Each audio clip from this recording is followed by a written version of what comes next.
Hello, dear friends and students. How are you all? I hope you are all well. Welcome back to our Arivu tutorials. Spoken English classes, easy learning, get bright future. I hope yesterday, which are the things I have been taught in the class 1 about the greeting words. That is, good morning, good afternoon, good evening, good night, or else good day. Together that thank you, please, sorry, excuse. See, to use these words, you no need to think about the tenses ಅಂದರೆ ಕಾಲಗಳ ಬಗ್ಗೆ ನೀವು ಯೋಚನೆ ಮಾಡಬೇಕಾಗಿಲ್ಲ. ಯಾವುದು greeting words ನಾನು ಹೇಳ್ಕೊಟ್ನೋ class ಒನ್ನಲ್ಲಿ ಅದು ಹಂಗಂಥೇಳಿ ಅಷ್ಟೇನಾ ಅಂತಲ್ಲ. ಗ್ರೀಟಿಂಗ್ ವರ್ಡ್ಸ್ ಅಥವಾ ಪೊಲೈಟ್ ವರ್ಡ್ಸ್ ಎಷ್ಟೋ ಇದೆ ಹೇಳಬೇಕಂದ್ರೆ. ಜ್ಞಾನ ಭಂಡಾರ, ಭಾಷೆ ಅಂದಿದ ತಕ್ಷಣವೇ ಜ್ಞಾನ ಭಂಡಾರ, ಅದು ಕಲಿತಾ ಹೋಗಬೇಕಾಗತ್ತೆ. ಫರೆವರ್ ಅಂತಲೇ ಹೇಳ್ಬೋದು. ಆಯಿತಾ? ನಾವು ಸುಮ್ಮನೆ ನಿಮಗೆ ಆಸೆ ಪಡಿಸೋದಲ್ಲ, ಎಲ್ಲ ಪರಿಪೂರ್ಣವಾಗಿ ಕಲಿತು ಬಿಡ್ತೀರಾ ಅಂತ. ಆದರೆ ನಾವೆಲ್ಲ ಕೊಡೋ ಹಿಂಟ್ಸು ಕೊಟ್ಟಾದಮೇಲೆ ನೀವು ನಿಮ್ಮ ಕಡೆಯಿಂದ ಎಫರ್ಟ್ಸ್ ಹಾಕಬೇಕು. ಏನು ಗಂಟೆಗಟ್ಟಲೆ ಕೂತ್ಕೊಂಡು ಓದಿ ಬರೆಯೋದು ಅದೆಲ್ಲ ಏನು ಬೇಡ. ಜಸ್ಟು ಯೂಸ್ ಮಾಡೋದಕ್ಕೆ ಪ್ರಯತ್ನ ಪಡಿ. ಅಷ್ಟೇ ಸಾಕು, ನಿಮ್ಮನ್ನು ಅದು ಮುಂದೆ ತರುತ್ತೆ. ಎರಡನೇದು, ನಿಮ್ಮ ಡೇ ಟು ಡೇ ಕಾನ್ವರ್ಸೇಷನ್ಗೆ ಏನು ಬೇಕೋ ಅದು ಫುಲ್ಲು ಕಲಿತೀರ, ಅದು ನಾನು ಗ್ಯಾರಂಟಿ ಕೊಡ್ತೀನಿ. ಬಟ್ ಕ್ಲಾಸಸ್ನ ಸ್ಕಿಪ್ ಮಾಡದೆ ಫುಲ್ಲು ನೋಡಿ, ನಿಮಗೆ ಒಂದು ಐಡಿಯಾ ಬರುತ್ತೆ. ನಾವು ಮಧ್ಯೆ ಮಧ್ಯೆ ಸ್ವಲ್ಪ ಅದು ಇದು ಎಲ್ಲ ಹೇಳಬೇಕಾಗತ್ತೆ. ಫೀಡಿಂಗ್ ಅಂತ ಹೇಳ್ತೀವಿ ಇದಕ್ಕೆ ನಾವು. ಯಾಕಂದರೆ ಸಬ್ಜೆಕ್ಟ್ ಅಂದಿದ ತಕ್ಷಣ ಒಂದೇ ಸಮ ಹೇಳ್ಕೊಂಡು ಹೋಗೋದಲ್ಲ, ಸ್ವಲ್ಪ ನಾವು ಅದಕ್ಕೆ ಕವರಿಂಗ್ಸು ಕೊಡಬೇಕಾಗುತ್ತೆ. ಆಗ ಯಾರು ನೋಡ್ತಿದ್ದಾರೆ, ಯಾರು ಕಲಿತಿದ್ದಾರೆ ಅವರಿಗೆ ಪರಿಪೂರ್ಣವಾಗಿ ಅರ್ಥ ಆಗುತ್ತೆ. ಹಾಗಾಗಿ ನಿನ್ನೆ ನಾನು ಪೊಲೈಟ್ ವರ್ಡ್ಸ್ ಅಥವಾ ಗ್ರೀಟಿಂಗ್ ವರ್ಡ್ಸ್ ಬಗ್ಗೆ ಎಷ್ಟು ಬೇಕೋ ಅಷ್ಟು ಮಾತ್ರನೇ ಹೇಳ್ಕೊಟ್ಟಿದ್ದೀನಿ. ಐ ಹೋಪ್ ನೀವು ಅದನ್ನೆಲ್ಲ ಯೂಸ್ ಮಾಡ್ತಿದ್ದೀರಾ ಅಂಥೇಳಿ. ನೆಕ್ಸ್ಟ್, ಸೆಂಟೆನ್ಸ್ ಫಾರ್ಮೇಷನ್ ಯಾವ ಥರ ಮಾಡಬೇಕು ನಾನು ಈಗಾಗಲೇ ಹೇಳಿದ್ದೀನಿ. ಕ್ಲಾಸ್ ಒನ್ನಲ್ಲಿ ನಾವು ಮಾತಾಡಬೇಕಾದ್ರೆ ಪದಗಳ ಜೋಡಣೆ ಮಾಡ್ತೀವಿ. ಇದಕ್ಕೆ ನಾವು ಪದಗಳನ್ನ ಕಲ್ತ್ಕೋಬೇಕು. ಕರೆಕ್ಟ್ ಅಲ್ವಾ? ಪದಗಳನ್ನ ಕಲಿತಾ ಇದ್ದಂಗೆ ಪದಗಳ ಜೋಡಣೆ ಸ್ಟಾರ್ಟ್ ಮಾಡ್ತೀವಿ. ಅದು ವಾಕ್ಯ ಆಗಿ ರೆಡಿ ಆಗುತ್ತೆ. ಅಂದರೆ ಸೆಂಟೆನ್ಸ್ ಫಾರ್ಮೇಷನ್ ಅಂತ ಹೇಳ್ತೀವಿ ನಾವು ಅದಕ್ಕೆ. ಈ ವಾಕ್ಯನ ಅಥವಾ ಸೆಂಟೆನ್ಸ್ ಫಾರ್ಮೇಟ್ ಹೇಗೆ ಮಾಡೋದಪ್ಪ ಅಂತ ಹೇಳಿದ್ರೆ, first subject plus verb plus object, ಇವು ಮೂರನ್ನ ಜೋಡಿಸಿದ್ರೆ, ಅಂದರೆ ಇವು ಮೂರು ಟಾಪಿಕ್ಸ್ಗೆ ಸಂಬಂಧಪಟ್ಟಂಥ ಪದಗಳನ್ನ ಜೋಡಿಸಿದ್ರೆ ಒಂದು ವಾಕ್ಯ ಆಗಿ ರೆಡಿ ಆಗುತ್ತೆ. Are you getting my point? Clear?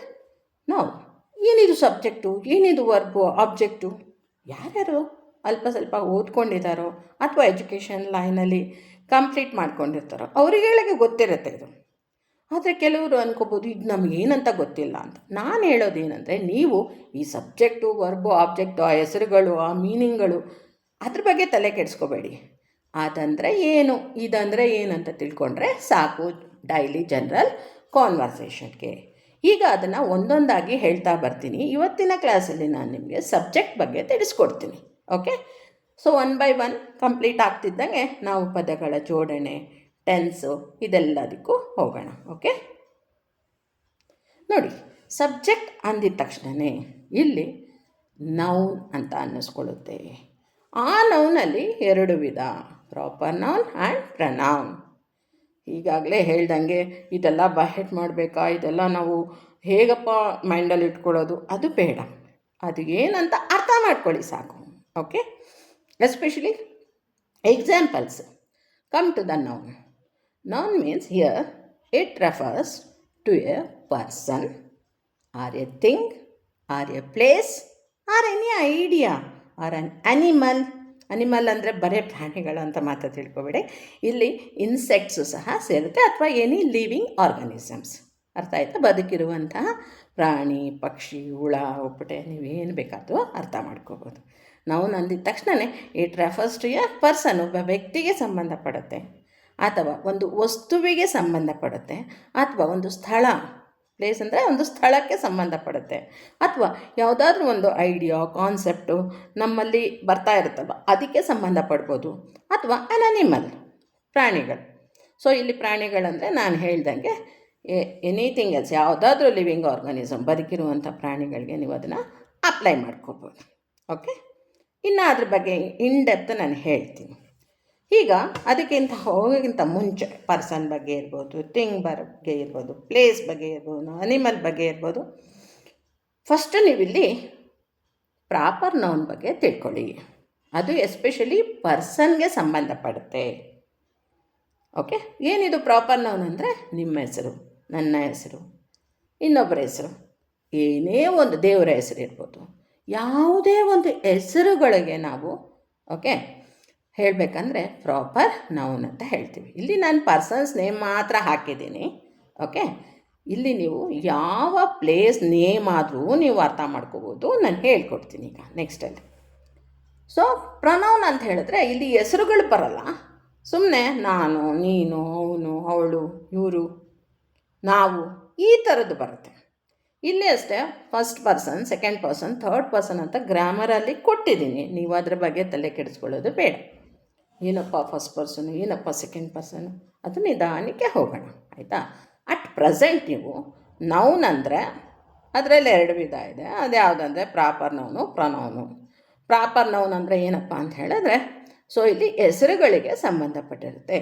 ಯಾರ ಹೆಸರಾಗಿರ್ಬೋದು, ಆಯಿತಾ, ಅಥವಾ ಪ್ಲೇಸ್ಗಳ ಹೆಸರಾಗಿರ್ಬೋದು, ಅಥವಾ ಅನಿಮಲ್ಸ್ ಹೆಸರಾಗಿರ್ಬೋದು, ಈ ಥರ ಬರುತ್ತೆ. ಓಕೆ, ಅಂದರೆ ಪರ್ಟಿಕ್ಯುಲರ್ ನೇಮ್ಸ್. ಈಗ ಕಾಮನ್ ಆಗಿ ನಾವು ಹೇಳ್ತೀವಿ, ಅದು ಬೇಡ, ಅದು ಕಾಮನ್ ನೌನಲ್ಲಿ ಬರುತ್ತೆ. ಅದು ನಾನು ನಿಮಗೆ ತಿಳಿಸ್ಕೊಡ್ತೀನಿ, ಆಯಿತಾ. ಆದರೆ ಇದು ಬ್ಲೈಂಡಾಗಿ ತೊಗೊಳ್ಳೋಗೋ ಬದಲು ಒಂದು ಫಾರ್ಮಲಾಗಿ ಹೇಳ್ಕೊಡೋಣ ಅಂತ ನಾನು ಈ ಡಿವೈಡ್ಸ್ನ ಮಾಡಿ ನಿಮಗೆ ತೋರಿಸ್ತಿದ್ದೀನಿ. ಓಕೆ, ಈಗ ಫಸ್ಟು ಎ ಪರ್ಸನ್ ಅಂತ ಹೇಳಿದೆ. ನಾವು ನಂದಿದ ತಕ್ಷಣವೇ ಎ ಪರ್ಸನ್ ಅಂತ ಹೇಳಿದೆ, ಅಂದರೆ ವ್ಯಕ್ತಿಗಳ ಬಗ್ಗೆ. ಇಲ್ಲಿ ಶಿವ, ಗಣೇಶ, ಅಚ್ಯುತ, ಅಕ್ಬರ್, ಆ್ಯಂಟೋನಿ, ಏನೇ ಆಫ್ ದ ನೇಮ್, ನನ್ನ ಹೆಸರು ಮೀನಾ ಷಣ್ಮುಖ, ಅಥವಾ ನಿಮ್ಮ ಹೆಸರು, ಇದನ್ನು ತಿಳ್ಕೊಳ್ಳಿ. ಇದೆಲ್ಲನೂ ಏನಾಗುತ್ತೆ, ನೌನ್ ಆಗುತ್ತೆ. ಈ ನೌನ್ನ ನಾವು ಎಲ್ಲಿ ಬಳಸ್ತೀವಿ, ಸಬ್ಜೆಕ್ಟ್. ನಾನು ಈಗಾಗಲೇ ಹೇಳಿದೆ, ವಾಕ್ಯ ಜೋಡಣೆ ಮಾಡಬೇಕಂದ್ರೆ 3 ವಿಷಯಗಳು ಬೇಕೇ ಬೇಕು. ಒಂದು ಸಬ್ಜೆಕ್ಟು, 2 ವರ್ಬು, 3 ಆಬ್ಜೆಕ್ಟ್. ಸಬ್ಜೆಕ್ಟ್ ಅಂದರೆ ಈ ಥರ ನೌನುಗಳು ಬರುತ್ತೆ. ವರ್ಬ್ ಅಂದರೆ ಕ್ರಿಯಾಪದಗಳು, ಕ್ರಿಯೆಯನ್ನು ತೋರಿಸುವಂಥದ್ದು. ಅದಕ್ಕೆ ಆ ಟಾಪಿಕ್ ಇನ್ನೂ ಹೋಗಿಲ್ಲ, ಹಾಗಾಗಿ ಏನೂ ತಲೆ ಕೆಡಿಸ್ಕೋಬೇಡಿ. ಸುಮ್ಮನೆ ನಾನು ಅದು ಏನು ಬರುತ್ತೆ ಅನ್ನೋದು ಹೇಳಬೇಕಂತ ಹೇಳ್ತಾ ಇದ್ದೀನಿ. ಆಬ್ಜೆಕ್ಟ್ ಅಂದರೆ ನಾವು ಯಾವಾಗಲೂ ಯಾವುದ್ರ ಬಗ್ಗೆ ಆದ್ರೂ ಮಾತಾಡೋದು, ಸುಮ್ಮನೆ ಮಾತಾಡೋಲ್ಲ. ಈಗ ಒಂದು ಟೀಚರು ಒಂದು ಸ್ಟೂಡೆಂಟ್ಗೆ ಹೇಳ್ಕೊಡ್ತಿದ್ದಾರೆ ಏನಾದರೂ ಅಂತ ಹೇಳಿದ್ರೆ, ಯಾವುದಾದ್ರೂ ಒಂದು ಟಾಪಿಕ್ ಅಥವಾ ಸಬ್ಜೆಕ್ಟ್ ಬಗ್ಗೆನೇ ಹೇಳ್ಕೊಡ್ತಾ ಇರ್ತಾರೆ, ಕರೆಕ್ಟ್ ಅಲ್ವಾ. ಅದೇ ಥರ ಆಬ್ಜೆಕ್ಟು ಅದು ಇನ್ನೂ ಇನ್ ಡೆಪ್ತ್ ಕಲಿಯೋರಂತೆ. ಈಗ ನಾವಿನ್ನು ಜಸ್ಟ್ ಸಬ್ಜೆಕ್ಟಲ್ಲಿ ಇದ್ದೀವಿ, ಅಂದರೆ first part of the sentence. So first ಏನು ಬರುತ್ತೆ, ಸಬ್ಜೆಕ್ಟ್. ಅದರಲ್ಲಿ ನಾವು ಏನೇನು ಯೂಸ್ ಮಾಡ್ತೀವಿ ಅಂದರೆ ಪರ್ಸನ್ ಬಗ್ಗೆ ಯೂಸ್ ಮಾಡ್ಬೋದು. ಅದು ಎಸ್ಪೆಷಲಿ ಪ್ರಾಪರ್ ನೌನಲ್ಲಿ, ಅಂದರೆ ಹೆಸರುಗಳು ಕರಿತೀವಿ ಇಲ್ಲಿ. ಶಿವ, ಗಣೇಶ, ಅಚ್ಯುತ, ಅಕ್ಬರ್, ಆ್ಯಂಟೋನಿ, ದೆನ್ ಹಾಗೆ ನೀವು ಗರ್ಲ್ಸ್ ಹೆಸರು ಕರ್ಕೋಬೋದು. ನಾನು ಸುಮ್ಮನೆ ಇಲ್ಲಿ ಕೆಲವೊಂದು ಹೆಸರುಗಳು ಮಾತ್ರ ನಿಮಗೆ ಮೆನ್ಷನ್ ಮಾಡಿದ್ದೀನಿ, ಆಯಿತಾ. ಸರೋಜಾ, ರಾಣಿ, ಮಹೇಶ್ವರಿ, ಉಮಾ, ಈ ಥರ ನೀವು ಯಾವ ಹೆಸರುಗಳು ಬೇಕಾದರೂ ಯೂಸ್ ಮಾಡ್ಕೋಬೋದು ಸಬ್ಜೆಕ್ಟಲ್ಲಿ. ಇದನ್ನು ಬಿಟ್ಟು ಇನ್ನೇನು ಯೂಸ್ ಮಾಡ್ತೀವಿ ಸಬ್ಜೆಕ್ಟಲ್ಲಿ ಫಸ್ಟಲ್ಲಿ ಅಂತ ಹೇಳಿದ್ರೆ, ಇನ್ನೊಂದು ನಾನು ಹೇಳಿದ್ದೆ ಪರ್ಸನ್ ಆದಮೇಲೆ ಎ ಥಿಂಗ್ ಅಂತ ಹೇಳಿದೆ. ಅಂದರೆ ಏನು, ವಸ್ತುಗಳ ಬಗ್ಗೆ. ನಾವೇನಾದರೂ ಮಾತಾಡಬೇಕಾದ್ರೆ ಫಸ್ಟು ಒಂದು ವಸ್ತುನ ಹಾಕಿ ಮಾತಾಡ್ಬೋದು ಸಬ್ಜೆಕ್ಟ್ ಅಂತ ಹೇಳಿದ್ರೆ. ಈ ಚೇರು ಹಳೇದಾಗಿದೆ, ಆ ಟೇಬಲ್ಲು ಹೊಸ್ದಾಗಿ ತಂದಿರೋದು, ಈ ಥರ ಅಲ್ವಾ. ಸೊ ಹಾಗಾಗಿ ವಸ್ತುಗಳ ಬಗ್ಗೆನೂ ಮಾತಾಡ್ತೀವಿ. ಅಂದರೆ ಏನದು, ಥಿಂಗ್ಸ್, ವಸ್ತುಗಳು. ಯಾವುದಾದ್ರೂ ವಸ್ತುಗಳು ನೀವು ತಗೊಳ್ಳಿ, ನಿಮ್ಮ ಸುತ್ತಮುತ್ತಲೇ ಕಣ್ಣಾಡಿಸಿ ಏನೇನು ವಸ್ತುಗಳಿದೆ ಎಲ್ಲನೂ ನೀವು ಕನ್ಸಿಡರ್ ಮಾಡ್ಬೋದು. ನಾನಿಲ್ಲಿ ಕೆಲವೊಂದು ಮಾತ್ರ ನಿಮಗೆ ಎಕ್ಸಾಂಪಲ್ಸ್ಗೆ ಕೊಟ್ಟಿದ್ದೀನಿ. ಏನು, ಚೇರ್ ಇರ್ಬೋದು, ಟ್ಯಾಬಲ್ ಇರ್ಬೋದು, ಪೆನ್ ಇರ್ಬೋದು, ಪೆನ್ಸಿಲ್ ಇರ್ಬೋದು, ಸೋಫಾ ಇರ್ಬೋದು, ವಾಷಿಂಗ್ ಮಿಷಿನ್ ಇರ್ಬೋದು, ರೆಫ್ರಿಜರೇಟರ್ ಇರ್ಬೋದು, ವಾಟರ್ ಬಾಟಲ್ ಇರ್ಬೋದು, anything else you can consider as a thing. ಒಂದು ವಸ್ತುವಾಗಿ ನೀವು ಯಾವುದು ಬೇಕಾದ್ರೂ ಬಳಸ್ಕೋಬೋದು. ಓಕೆ, ಸಬ್ಜೆಕ್ಟಲ್ಲಿ. ಸೊ ಸಬ್ಜೆಕ್ಟ್ ಹೇಳಬೇಕಾದ್ರೆ ನಾವು ಹೇಳಬೇಕಾದ್ರೆ ಎಸ್ಪೆಷಲಿ ಫಸ್ಟಲ್ಲಿ ಏನು ಬಳಸ್ಬೇಕು, ಪ್ಲೇಸ್ ಅಂತಲೂ ಹೇಳಿದೆ. ಏನಿದು ಪ್ಲೇಸ್ಗಳು? ಸ್ಥಳಗಳು. ಸ್ಥಳನ ಇಟ್ಟು ಸಹ ನಾವು ವಾಕ್ಯನ ಮಾಡ್ತಾ ಇರ್ತೀವಿ. ಅದೇನಪ್ಪ ಅಂದರೆ ನೀವು ಯಾವುದಾದ್ರೂ ಊರುಗಳ ಹೆಸರು ಹೇಳ್ಕೊಬೋದು. ಅರ್ಥ ಆಯ್ತಾ? ಬರೇ ಸ್ಟೇಟ್ಸ್ ಅಂತಲ್ಲ, ಕಂಟ್ರೀಸ್ ಹೆಸರು ಹೇಳ್ಕೊಬೋದು. ಅಥವಾ ಒಂದು ಪ್ಲೇಸ್ ಸ್ಥಳಗಳ ಬಗ್ಗೆ ಸಹ ನಾವು ಮಾತಾಡ್ಬೋದು. ಇಲ್ಲಿ ಕೆಲವೊಂದು ಎಕ್ಸಾಂಪಲ್ಸ್ ಕೊಟ್ಟಿದ್ದೀನಿ. ಮೈಸೂರು, ಬ್ಯಾಂಗ್ಳೂರು, ಡೆಲ್ಲಿ, ಮುಂಬೈ, ಕಲ್ಕಟ್ಟ, ಉತ್ತರ ಪ್ರದೇಶ್, ಅಥವಾ ಒಂದು ಟೆಂಪಲ್ಲು, ದೇವಸ್ಥಾನ, ಅಥವಾ ಬಸ್ ಸ್ಟ್ಯಾಂಡು, ಈ ಥರ ಪಾರ್ಕ್ ಇರ್ಬೋದು, ಹಾಸ್ಪಿಟಲ್ ಇರ್ಬೋದು, ಸ್ಕೂಲ್ ಇರ್ಬೋದು, ಕಾಲೇಜ್ ಇರ್ಬೋದು. ಈ ಥರ ಯಾವುದಾದ್ರೂ ಒಂದು ಪ್ಲೇಸ್ಗಳ ಬಗ್ಗೆ ಸಹ ನಾವು ಕನ್ಸಿಡರ್ ಮಾಡ್ತೀವಿ under the subject. Okay, then an animal. ನಾನು ಅಲ್ಲಿ ನಿಮಗೆ ಹೇಳಬೇಕಾದ್ರೆ ನೌನ್ ಬಗ್ಗೆ ಅಲ್ಲಿ place, a thing or an animal ಅಂತ ಹೇಳಿದೆ. ಕರೆಕ್ಟ್ ಅಲ್ವಾ? ಅನಿಮಲ್ ಅಂತೇಳಿ. ಸೊ ಅದ್ರ ಬಗ್ಗೆ ತಿಳ್ಕೊಳ್ಳೋಣ. ನೋಡಿ ಫ್ರೆಂಡ್ಸ್ ಆ್ಯಂಡ್ ಸ್ಟೂಡೆಂಟ್ಸ್, ದೋಸ್ ಹು R learning from my channel, ದಯವಿಟ್ಟು ಸ್ಕಿಪ್ ಮಾಡದೆ ನೋಡಿ. ಯಾವುದೇ ಒಂದು ಕೆಲಸ ಮಾಡಿದ್ರೂ ನಾವು ಅದಕ್ಕೆ ಪರಿಪೂರ್ಣತೆ ಕೊಡಬೇಕು, ಅಂದರೆ 100% ಕೊಡಬೇಕು. ಆಗಲೇ ನಾವು ಕಲೀಲಿಕ್ಕೆ ಚಾನ್ಸ್ ಉಂಟು. ಇದು ನನಗೆ ಗೊತ್ತು, ಅದು ನನಗೆ ಗೊತ್ತು, ಆ ಥರ ಸ್ಕಿಪ್ ಮಾಡಲಿಕ್ಕೆ ಹೋಗಬೇಡಿ. ನೋಡಿ, ನಿಮ್ಗೆ ಇನ್ನೂ ಐಡಿಯಾ ಬರುತ್ತೆ. ಯಾವಾಗಲೂ ಅಷ್ಟೇ, ನಮ್ಮ ಜ್ಞಾನ ಭಂಡಾರ ತುಂಬತಾನೇ ಹೋಗುತ್ತೆ. ಆಯಿತಾ? ಹಾಗಾಗಿ ಎಲ್ಲೂ ನೀವು ಇದು ನನಗೆ ಗೊತ್ತಿದೆ, ವೇಸ್ಟ್ ಆಫ್ ಟೈಮ್ ಆ ಥರ ಅಂದ್ಕೊಳ್ಳೇಬೇಡಿ. ಇದು ಎಂಥವ್ರನ್ನ ಉದ್ದೇಶದಲ್ಲಿ ಇಟ್ಕೊಂಡು ಮಾಡಿರೋದು ಅಂತ ಹೇಳಿದ್ರೆ, ಎಷ್ಟೋ ಜನಕ್ಕೆ ಇಂಗ್ಲೀಷು ಅರ್ಥ ಆಗ್ತಿರುತ್ತೆ, ಆದರೆ ಮಾತಾಡ್ಲಿಕ್ಕೆ ಆಗ್ತಿರಲ್ಲ. ಕೆಲವರಿಗೆ ಅರ್ಥನೂ ಆಗಲ್ಲ, ಮಾತಾಡೋದಕ್ಕೂ ಬರಲ್ಲ. ಸೊ ಈ ಥರ ನೋಡ್ತಾ ಹೋದಾಗ ಸ್ಟೆಪ್ ಬೈ ಸ್ಟೆಪ್ಪು ಖಂಡಿತ ನಿಮಗೆ ಅರ್ಥ ಆಗ್ತಾ ಹೋಗುತ್ತೆ. ನಾನು ಅದಕ್ಕೆ ಗ್ಯಾರಂಟಿ ಕೊಡ್ತೀನಿ. ಹಾಗಾಗಿ ದಯವಿಟ್ಟು ನಮ್ಮ ಚಾನಲ್ನ ಸಬ್ಸ್ಕ್ರೈಬ್ ಮಾಡ್ಕೊಳ್ಳಿ. ಅರಿವು ಟ್ಯುಟೋರಿಯಲ್ಸ್ ಲೈಕ್ ಮಾಡಿ, ಶೇರ್ ಮಾಡಿ ನಿಮ್ಮ ಫ್ರೆಂಡ್ಸ್ಗೆ. ಸೊ ಅದೇ ಥರ ನಿಮಗೆ ಏನು ಅನಿಸುತ್ತೋ ಅದನ್ನು ಕಮೆಂಟ್ ಬಾಕ್ಸಲ್ಲಿ ಹಾಕಿ. ಇದು ನಮಗೆ ಒಂದು ಇನ್ಸ್ಪಿರೇಷನ್. ಈಗಾಗಲೇ ನಾನು ಹೇಳಿದ್ದೀನಿ. ನಮಗೆ ಇನ್ನೂ ಈ ಥರ ಟಿಪ್ಸ್ ಏನಾದರೂ ಕೊಡೋಣ ಅಂಥೇಳಿ ನಮಗೆ ಇನ್ನೂ ಚೆನ್ನಾಗಿ ಇಂಟ್ರೆಸ್ಟು ಕ್ರಿಯೇಟ್ ಆಗುತ್ತೆ. ದಯವಿಟ್ಟು ಅದಕ್ಕೆ ಕೋಆಪ್ರೇಟ್ ಮಾಡಿ. ನೆಕ್ಸ್ಟ್ ಆ್ಯನ್ ಅನಿಮಲ್ ಬಗ್ಗೆ ಬರೋಣ. ಅಂದರೆ ಅನಿಮಲ್ನ ಇಟ್ಕೊಂಡು ನಾವು ಸಬ್ಜೆಕ್ಟಾಗಿ ಮಾತಾಡಲಿಕ್ಕೆ ಪ್ರಯತ್ನ ಪಡ್ತೀವಿ. ಯಾವುದಿರ್ಬೋದು ಅನಿಮಲ್ಲು? ಡಾಗ್, ಕ್ಯಾಟ್, ಯಾವುದು ಬೇಕಾದರೂ ಹಾಕ್ಕೊಳ್ಳಿ ಅನಿಮಲ್ಸಲ್ಲಿ. ರ್ಯಾಬಿಟ್ ಇರ್ಬೋದು, ಲಯನ್ ಇರ್ಬೋದು, ಟೈಗರ್ ಇರ್ಬೋದು, ಎಲಿಫೆಂಟ್ ಇರ್ಬೋದು, ಝೀಬ್ರಾ ಇರ್ಬೋದು, ಕ್ಯಾಮಲ್ ಇರ್ಬೋದು. ಈ ಥರ ಫಸ್ಟು ನೀವು ಪರ್ಸನ್ ಬಗ್ಗೆ ತಿಳ್ಕೊಂಡ್ರಿ, ನೆಕ್ಸ್ಟ್ ಥಿಂಗ್ ಬಗ್ಗೆ ತಿಳ್ಕೊಂಡ್ರಿ, ಆ್ಯನ್ ಅನಿಮಲ್ ಬಗ್ಗೆ. ಇಲ್ಲೇ ಅನಿಮಲ್ ವಿಷಯಕ್ಕೆ ಬಂದಾಗ ನಾನು ಹೇಳಿದೆ ಬರೀ ಪ್ರಾಣಿಗಳಿಗೆ ಮಾತ್ರನೇ ನಾವು ಸಬ್ಜೆಕ್ಟ್ ಹಾಕೋದು. ನೀವು ಯಾವುದಾದ್ರೂ ಲಿವಿಂಗ್ ಆರ್ಗಾನಿಸಮ್ಸ್ಗೆ ಹಾಕ್ಕೊಳ್ಳಿ. ಹುಳ, ಉಪಟೆ, ಪಕ್ಷಿ, ಪ್ರಾಣಿಗಳು ಯಾವುದಾದ್ರೂ ಹಾಕ್ಕೋಬೋದು. ಓಕೆ, ಅನಿಮಲ್ ಅಂದಿದ ತಕ್ಷಣ ಬರೀ ಪ್ರಾಣಿಗಳಷ್ಟೇ ಅಲ್ಲ, ಅಲ್ಲಿ ಎಲ್ಲ ಲಿವಿಂಗ್ ಆರ್ಗಾನಿಸಮ್ಸ್ಗೂ ನಾವು ಬಳಸ್ಕೋಬೋದು. ನೆಕ್ಸ್ಟು ನೋಡಿ, ಈ ಸಬ್ಜೆಕ್ಟ್ ಅಂತ ಬಂದಾಗ ಈ ಸಬ್ಜೆಕ್ಟ್ಗೆ ಹೋಗೋಕ್ಕಿಂತ ಮುಂಚೆ ಇನ್ನೊಂದು ಸಲ ನಾನು ರೀಕ್ಯಾಪ್ ಕೊಡ್ತೀನಿ. ಸಬ್ಜೆಕ್ಟ್ ಅಂದಿದ ತಕ್ಷಣವೇ ಇಲ್ಲಿ ನಮಗೆ ಸೆಂಟೆನ್ಸ್ಗೆ ಬೇಕಾಗಿರುವಂಥ ಫಸ್ಟ್ ಕಂಟೆಂಟ್. ಸೊ ಅದರಲ್ಲಿ ನಾನು ಏನು ಹೇಳ್ಕೊಟ್ಟೆ, ಸಬ್ಜೆಕ್ಟ್ ಅಂದಿದ ತಕ್ಷಣವೇ ನಾವು ನೌನ್ನ ಬಳಸ್ತೀವಿ. ಅದರಲ್ಲಿ ಪ್ರಾಪರ್ ನೌನ್ ಮತ್ತು ಪ್ರೊನೌನ್ ಅಂತ ಹೇಳಿದೆ. ಸೊ ಇಲ್ಲಿ ನೌನ್ ಅಂದಿದ ತಕ್ಷಣ ಏನಂತ ಹೇಳಿದೆ, it's A name of the person, a thing, a place, an idea, an animal. ಇನ್ನು ಅನಿಮಲ್ ಅಂದಿದ ತಕ್ಷಣ ಎಲ್ಲ ಲಿವಿಂಗ್ ಆರ್ಗಾನಿಸಮ್ಸ್ನ ಹಾಕ್ಕೊಳ್ಳಿ ಅಂತ ಹೇಳಿದೆ. ಫ್ರೆಂಡ್ಸ್, ಇನ್ನೊಂದು ನೀವು ನೋಟಿಸ್ ಮಾಡಿದ್ರೆ ನಾನಿಲ್ಲಿ A person, A thing, an animal, A place ಈ ಥರ ಹಾಕಿದ್ದೀನಿ. ಈ ಏನಕ್ಕೆ ಬಂದಿದೆ, ಆ್ಯನ್ ಏನಕ್ಕೆ ಬಂದಿದೆ. ಸೊ ಅದನ್ನು ಸಹ ನಾವು ಕಲಿತಾ ಹೋಗ್ತೀವಿ ಫರ್ದರ್ ಕ್ಲಾಸಸ್ಸಲ್ಲಿ. ಆಗ ನೀವು ಹಾಕಲಿಕ್ಕೆ ಪ್ರಯತ್ನ ಪಡ್ತೀರಾ. ಓಕೆ, ಇಲ್ಲಿ ಪ್ರಾಪರ್ ನೌನ್ ಅಂದರೆ ಹೆಸರುಗಳನ್ನ, ವ್ಯಕ್ತಿಗಳ ಹೆಸರುಗಳನ್ನ ನೀವು ಹೇಳ್ಬೋದು. ಅದು ಲೇಡೀಸ್ದಾಗಿರ್ಬೋದು, ಜೆಂಟ್ಸ್ ಆಗಿರ್ಬೋದು, ಅಥವಾ ನಾವು ಪ್ರಾಣಿಗಳಿಗೆ ಹೆಸರು ಇಟ್ಕೊಂಡಿರ್ತೀವಿ, ಅದನ್ನು ಸಹ ನೀವು ಕರಿಬೋದು. ಓಕೆ, ನೆಕ್ಸ್ಟ್ ಕಾಮನ್ ನೌನ್ ಅಂತ ಹೇಳಿದ್ರೆ ಎಲ್ಲ ವಸ್ತುಗಳಿಗೂ ಹಾಕ್ಕೊಳ್ಳಿ. ಇಲ್ಲಿ ನಾನು ಮೆನ್ಷನ್ ಮಾಡಿಲ್ಲ, ನಾನು ಹೇಳ್ತಾ ಇದ್ದೀನಿ. ಕಾಮನ್ ನೌನ್ ಅಂದರೆ ಎಲ್ಲ ವಸ್ತುಗಳು. ಈಗ ನಾವು ಬಳಸಿದ್ರು ಒಂದೇ ಹೆಸರು ಹೇಳ್ತೀನಿ, ನೀವು ಬಳಸಿದ್ರು ಒಂದೇ ಹೆಸರು ಹೇಳ್ತೀರ, ಇನ್ನೊಬ್ಬರು ಬಳಸಿದ್ರು ಒಂದೇ ಹೆಸರೇ ಹೇಳ್ತೀರ. ಫಾರ್ ಎಕ್ಸಾಂಪಲ್ ಪೆನ್ನು, ನಾನು ಹೇಳಿದ್ರು ಪೆನ್ನೆ, ನೀವು ಹೇಳಿದ್ರು ಪೆನ್ನೆ, ಕರೆಕ್ಟ್ ಅಲ್ವಾ? ಹಾಗೆ ಕಾಮನ್ ನೌನನ್ನು ಸೇರ್ಕೊಳ್ಳೋದು ಇದರಲ್ಲಿ. ಇನ್ನು ಪ್ರೊನೌನ್ ವಿಷಯಕ್ಕೆ ಬಂದಾಗ ದಯವಿಟ್ಟು ಈ ವರ್ಡ್ಸ್ನ ನೆನ್ಪಿಟ್ಕೊಳ್ಳಿ. ಐ, ಯು, ವಿ, ದೇ, ಈ, ಶಿ, ಇಟ್.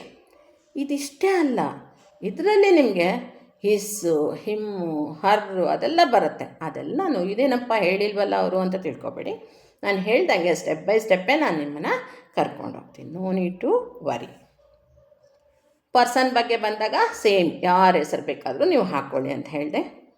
ಹಾಗೆ ಎ ಥಿಂಗ್ ಅಂತ ಬಂದಾಗ ವಸ್ತುಗಳ ಬಗ್ಗೆ ಹಾಕ್ಕೊಳ್ಳಿ ಸಬ್ಜೆಕ್ಟ್ ಜಾಗದಲ್ಲಿ. ಎ ಪ್ಲೇಸ್ ಅಂತ ಬಂದಾಗ ಯಾವುದಾದ್ರೂ ಸ್ಥಳಗಳ ಹೆಸರು ಹೇಳಿ. ಇಲ್ಲಿ ಪ್ರಾಪರ್ ಆದರೂ ಹೇಳಿ, ಕಾಮನ್ ಆದರೂ ಹೇಳ್ಕೊಳ್ಳಿ. ಪ್ರಾಪರ್ ನೌನಲ್ಲಿ ಪ್ಲೇಸ್ ಅಂತ ಹೇಳಿದರೆ ಈಗೋ ಇದು ನಾನು ಕೊಟ್ಟಿರೋಂಥದ್ದು.